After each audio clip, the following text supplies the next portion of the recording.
Hey, what's up? So, today I'm going to be going over my Senate prediction for the 2024 general election. So, the Senate, I believe the Senate is a lot easier for Republicans to win than the presidential race is. I don't really see a realistic chance for the Democrats to win the Senate unless they win both the swing states of Montana and Ohio and the presidency. That's the only way Democrats can win, I believe, because I don't think they have a shot of flipping any other Republican seats. So we're going to start by filling in the safe states. These are the states that are not really in play at all for either side. I'm actually going to classify Maryland as safe. I did not before because I assumed that also Brooks would be a weaker candidate. But it's still Maryland. It's not that much of a Republican state. Larry Hogan is pretty popular, but I still think that Maryland will. I still think also Brooks will hold on to Maryland. And all these other states are safe Democrat as well. So that puts us at 40 Democrat and 48 Republican. So starting off in Florida, I believe Rick Scott is going to win pretty safely in Florida. I don't believe that his opponent gives him much of a challenge at all. So with that win, Republicans are already at 49, needing 51 to hold the Senate. Well, not hold the Senate. I'm pretty sure they would take back the Senate. I really don't know. In New Mexico, though, Heydrich and Dominici, I'm pretty sure Heydrich is the Democrat one that's running in New Mexico. Dominici doesn't really stand a chance in a state like New Mexico, a pretty liberal state. So I do believe that Democrats will retain that Senate seat. In Nevada, I believe Sam Brown will put up a little bit of a fight against Jackie Rosen, but I don't believe he will flip that seat. And in Arizona, Kari Lake, I'm going to be honest here, Kari Lake is not a great opponent for Ruben Gallego. I believe Ruben Gallego's got this. Kari Lake she just doesn't stand a chance because of some of the crazy comments that she's made in the past. In Virginia, Tim Kaine is a very popular incumbent in Virginia. And, what's his name? Hung Kao, I think he's pretty popular too, but I just think Tim Kaine, as an incumbent, is just too popular to be stopped, or at least anytime soon. So I don't think Hung Kao stands too much of a chance. In a Republican dream world scenario, he might be able to flip that seat, but I just don't see it happening. Oh wait, hold on. What am I doing? Minnesota's safe as well. Hold up. Pennsylvania.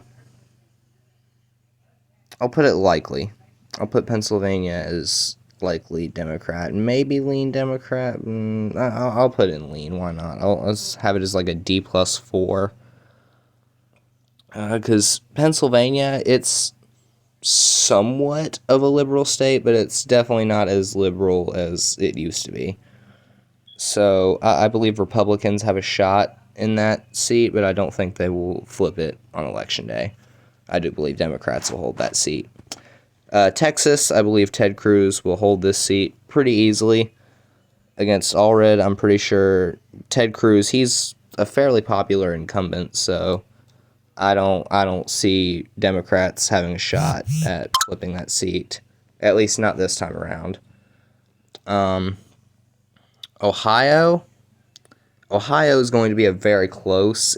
I believe Ohio is going to be the closest seat in this race, but I do have Bernie Moreno barely winning this seat. I had Sherrod Brown winning that seat in my last prediction. But I do believe that J.D. Vance, Donald Trump's running mate, being from Ohio, I think that'll help Bernie Moreno just a little bit in that state. So I do believe it will barely go to Republicans.